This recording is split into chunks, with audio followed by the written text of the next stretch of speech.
চৰাইদেউ মৈদামৰ দিশলৈ আহিছো কেইটামান টাইমলাইন আমাৰ কাৰণে খুব গুৰুত্বপূৰ্ণ ভাৰত চৰকাৰৰ যেতিয়া যিকোনো হেৰিটেজ প্ৰটেকশ্যন বা হেৰিটেজক ওয়াৰ্ল্ড হেৰিটেজ বুলি আখ্যা দিয়া বা দিবৰ কাৰণে চেষ্টা কৰা হয় তেতিয়া প্ৰথম হয় যে ষ্টেটে ৰিকমেণ্ডেশ্যন কৰিব লাগে আৰু ডছিয়াৰ পঠিয়াব লাগে ডছিয়াৰ আৰু ৰিকমেণ্ডেশ্যন প্ৰথমবাৰৰ বাবে অসম চৰকাৰে 2019-20 যিখন আমাৰ বাজেট আছিল 2019-20 বাজেটত আমি চৰাইদেউ মৈদামক ইউনেস্কো ওয়াৰ্ল্ড হেৰিটেজলৈকে ৰূপান্তৰ কৰিবৰ বাবে আমি অসম চৰকাৰৰ বাজেটত 25 কোটি টকা আবণ্টন কৰোঁ কেশৱ মহন্ত ডাঙৰীয়া তেতিয়া মন্ত্ৰী আছিলে আৰ্কিঅলজি ডিপাৰ্টমেণ্টৰ তাৰ পিছত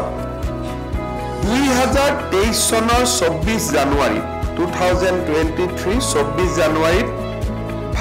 অসম চৰকাৰ আৰু আৰ্কিঅলজিকেল সাৰ্ভে অফ ইণ্ডিয়াৰ কোলাবৰেশ্যন কৰি আমি ওয়াৰ্ল্ড হেৰিটেজ চেণ্টাৰত 24 জানুৱাৰী 2023 আমি যিখন ডছিয়াৰ সেই ডছিয়াৰখন আমি প্ৰেৰণ কৰোঁ ভাৰত চৰকাৰে এটা বছৰত এটা মাত্ৰ হেৰিটেজ ৰিকমেণ্ড কৰিব পাৰে প্ৰধানমন্ত্ৰী নৰেন্দ্ৰ মোদী ডাঙৰীয়াই 2023 চনত তেওঁলোকে প্ৰথম অসমৰ এই হেৰিটেজ প্ৰপাৰ্টিটোক বা ঐতিহ্য ক্ষেত্ৰখনক ভাৰতৰ একমাত্ৰ মনোনয়ন হিচাপে আগবঢ়াই দিয়ে আৰু আজি মই বিশ্বাস কৰোঁ যে আমাৰ এই ক্ষেত্ৰত অসমে এটা সুন্দৰ খবৰ শুনিবলৈ পাব আৰু আমি এই সুন্দৰ দিনটোত অসমৰ জনসাধাৰণ প্ৰধানমন্ত্ৰী নৰেন্দ্ৰ মোদী ডাঙৰীয়া